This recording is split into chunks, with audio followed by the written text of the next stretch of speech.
ერთად ალოცვილი გამყო დღეს მოგიხსენებათ არის მეხუთე კვირა აღგვევიდა სამარიტელის კვირა და შეიძლება ამაზე საუბარი, მაგრამ ხვალ ისეთი მნიშვნელოვანი დღეა ჩვენი ერის ისტორიაში, არა მარტო ეკლესიის ისტორიაში. ხვალ მოხდება ჩვენ თაობაში პატრიარქის არჩევა. ახალი პატრიარქის არჩევა ხდება ხვალ. და მე მინდა აი როგორც ერთი ადამიანმა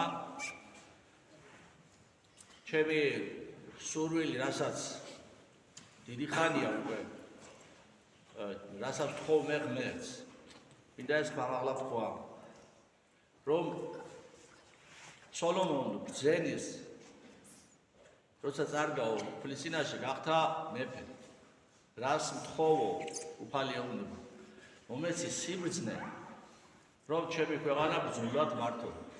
თხოვ მაღალ ღმერთს, რომ ახლად არჩეულ პატრიარქს. მე არ დავკონკრეტები ახლა, სამიდან ერთ-ერთი იქნება თეორიულად. თქობა რომ ვიცით ახლა ვინც იქნება, მაგრამ მოვლენებს მოდი ნუ გავუსწრებთ წინ.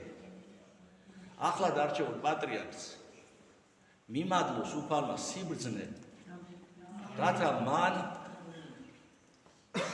დედა ეკლესია და მთელი ქართველი ერი მარტოს ბრძნულად. მეორე რასაც თხოვ, ჩვენ ვართ ღვთისმშობლის წინაპრებზე ქვეყანა და ორ დღეში არის დღესასწაული, სწორედ ამის ანდრია პირველწოდებულცანების დღეა და ქვეყნის ღვთისმშობლის წინაპრობის დღე არის ასე 12 მაისი. სასულიერო პირობა და მით უმეტეს პატრიარქობა თანამედროვე დროში არის ჯვარია. და ამ ჯვარის ზიდვაში ჩვენი ქვეყნის და ფარველი ჩვენი ზეციური დედიკო ყოფილიყოს მისი შემწედა ფარველი. რომ ამ ჯვარის ზიდვაში დედა ღვთისმშობელი შეწეოდეს ახლად არჩეულ, რომელიც იქნება არჩეული უწმინდესობას და უნეტარესობას. ამინ. ასევე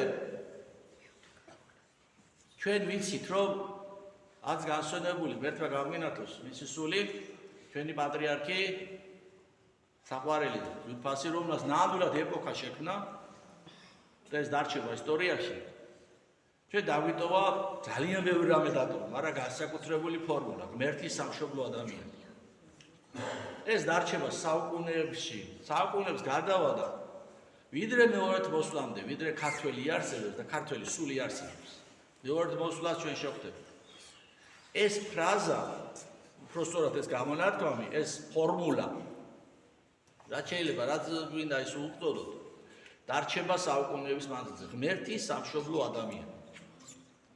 და თხოვ ასევე ფარველი, ზეციურ წმინდანებს, რომ ახლად არჩეული პატრიარქი ყოფილიყო სწორედ ამ სიმდიდრის ღმერთის სამშობლოს ადამიანის აი ცხოვრებით, აი ზუსტად ეს ყოფილიყო მთავარი წარმართველი ერთ-ერთი, რა თქმა უნდა, მის ქმედებაში, მის მოღვაწეობაში ერთ-ერთი წარმართველი, ღმერთის სამშობლო ადამიანი. ასევე მინდა გამოვხატოთ სურვილი და მხოლოდ სურვილი. რომ ყოველი, აი როგორ მინდა რომ გითხრათ, იცით, იმ ფონზე ძალიან ბევრი ცილისწამებები არის სასულიერო პირის მისამართი. მე არ ვამბობ, რომ ყველა ტყუილი ან ყველა მართალია. მე არ ვიცი რომელია ტყუილი და რომელი მართალი. მე რასაც ამბობენ ის ვიცი მარტო რომელია მართალი და რომელი ტყუილი. სხვების არ ვიცი. მაგრამ როდესაც ცილისწამება მიდის გამალებული სოციალური ქსელები იქნებოდ ისე რომ მილიონერი სასულიერო პირები ეპისკოპოსი იტყვიან თუ გდელზე და ამ დროს მშიერი ბავშვები შეიძლება ეს არის ცილისწამება, მაგრამ უბრალო ადამიანების თვალში ეს იწვევს რაღაც უიმედობის განცდას და ჩვენი მიზანი არის ნებისმიერი ადამიანი მივიყვანოთ სათავსოფლამდე. ეკლესიის მიზანი ეს არის. ხოლო ესეთი ბრალდებები კი პირიქით აკეთებს. ადამიანი ყოლდება და ამიტომ მე ვისურვებდი, რომ ისეთი ქმედითი პატრიარქი ყოლოდეს, რომ ყველა ამ ბრალდებაზე ყოფილიყოს რეაგირება რომ ეს ტყუილია მართალია, გამის გარკვევა. თუ მართალია, რამე სახის დარღვევა, რომელიც ბრალდება მოდის, ყოფილიყო შესაბამისი რეაგირება. ხოლო თუ ტყუილია, მაშინ ცილისწამების ქვეშ მყოფი სასულიერო პირის დაცვა მოხდება. და მსმენელი და ჩვენი საზოგადოება აღარ დაბრკოლდება.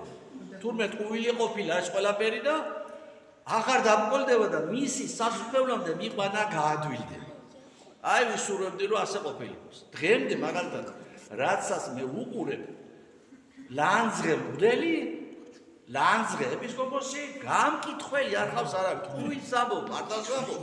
ამას მნიშვნელობა არ აქვს. ასევე აი ის პრობლემები რაც ქვეყანაში დგას.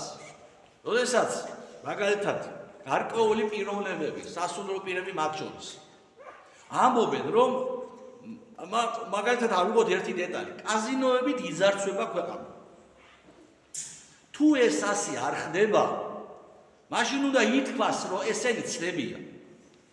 ან თქვათ, ირყვლება ქვეყანა ამდენი გარკვეულების პროპაგანდით. და სხვადასხვა მიზეზები, რომელსაც რაღაც ტკივილის გამო გამოხატავენ ადამიანები, მათ შორის მე.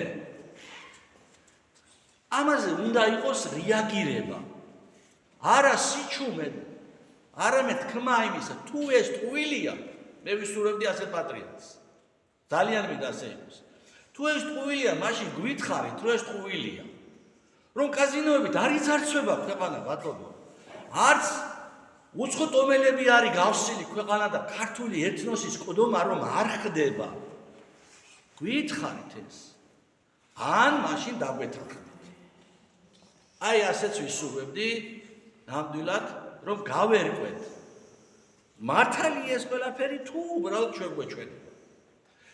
ამასთან ერთად ბოლოს მინდა დავამატო. ჩვენი არც განსვენებული პატრიარქი მუდმივად ამ ფრაზას ქადაგებდა და ასე ცხოვრობდა. ნუ იქნები კატეგორიული.